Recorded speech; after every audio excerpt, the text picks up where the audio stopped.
आप सभी के लिए आज मैं एक खुशखबरी लेकर आया हूँ। जो लोग चारों धाम की यात्रा करना चाहते हैं वह अब कर सकते हैं, क्योंकि 9 तारीख को केदारनाथ का कपाट खुलने के साथ ही यात्रा शुरू हो जाएगी। यानी कि 4 धाम यात्रा शुरू होने में कुछ दिन ही शेष बचे हैं। केदारनाथ धाम के कपाट खोलने की प्रक्रिया रविवार को शीतकालीन गद्दी स्थल ओमकारेश्वर मंदिर ऊखीमठ में भैरवनाथ की पूजा के साथ ही शुरू हो गई है।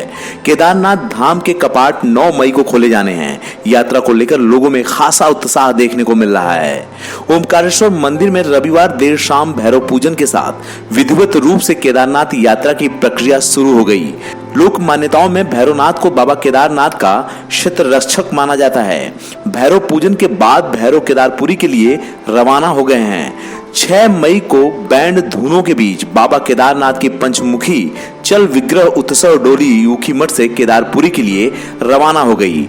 अगर पहले दिन की यात्रा की बात करें तो जाबरी, विद्यापीठ, भैसारी, विश्वनाथ मंदिर, गुप्तकाशी, नाला, नारायण कोटी, मैखड़ा समेत कई यात्रा पड़ावों पर भक्तों को दर्शन देने के बाद डोली रात्रि प्रवास के लिए फाटा पहुंचेगी।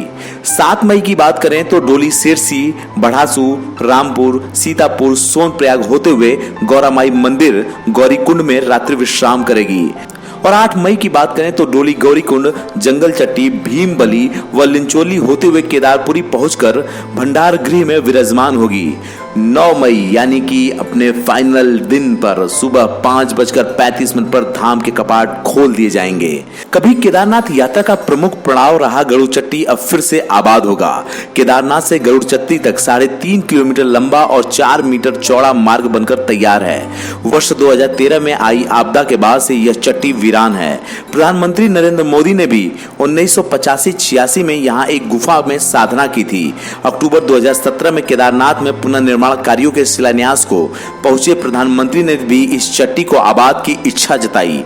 केदारनाथ धाम की पुनर्निर्माण प्रधानमंत्री नरेंद्र मोदी की प्राथमिकताओं में शुमार है। प्रधानमंत्री कार्यालय समय समय पर पुनर्निर्माण कार्यों की प्रगति पर रिपोर्ट भी लेता है। आपदा से पहले गौरीकुंड से केदारनाथ जाने वाला पैदल मार्ग रामबाड़ा और गरुड़चट्टी से होकर गुजरता था, लेकिन मंदाकिनी नदी के उफनती लहरों ने रामबाड़ा का अस्तित्व ही समाप्त कर दिया और इसी के साथ यह रास्ता भी तबाही की भेंट चढ़ गया। वर्ष 2014 से यात्रा का रास्ता बदल दिया गया। इसके बाद यह चट्टी सूनी हो गई थी। वर्ष 2017 में केदारनाथ पुनर्निर्माण कार्यों ने जोर पकड़ा तो गरुड़चट्टी को संवारने की कवायद शुरू हुई। अक्टूबर 2018 में यह रास्ता बनकर तैयार हो गया। गंगोत्री धाम के कपाट खुलने में अब सिर्फ 3 दिन का समय शेष बचा है। इसी के साथ 4 धाम यात्रा भी शुरू हो जाएगी। गंगोत्री धाम में भागीरथी यानी कि गंगा नदी के 1 किलोमीटर लंबे तट पर रोजाना हजारों लोग डुबकी लगाते हैं। इस लिहाज से हर यात्रा सीजन के दौरान गंगोत्री घाटों के निर्माण के साथ सुरक्षा के इंतजाम भी किए जाते हैं। तो दोस्तों, आप अगर इस तरह की जानकारी चाहते हैं, धर्म कर्म से जुड़ना चाहते हैं, योगा चाहते हैं या फिर ज्योतिष की जानकारी चाहते हैं तो सनातन चैनल को सब्सक्राइब करिए, लाइक करिए और अगर आप अपने दोस्तों तक पहुंचाना चाहते हैं तो उनको शेयर कीजिए। जैसे ही आप हमारे चैनल को सब्सक्राइब करेंगे आप सीधे तौर पर हमसे जुड़ जाएंगे और आपको हमारा वीडियो मिलने लगेगा। और अगर आप किसी विशेष टॉपिक पे वीडियो चाहते हैं तो हमें लिख दिए, हम आपके भेजे गए सुझाव और आपके टॉपिक पर भी वीडियो बनाते हैं।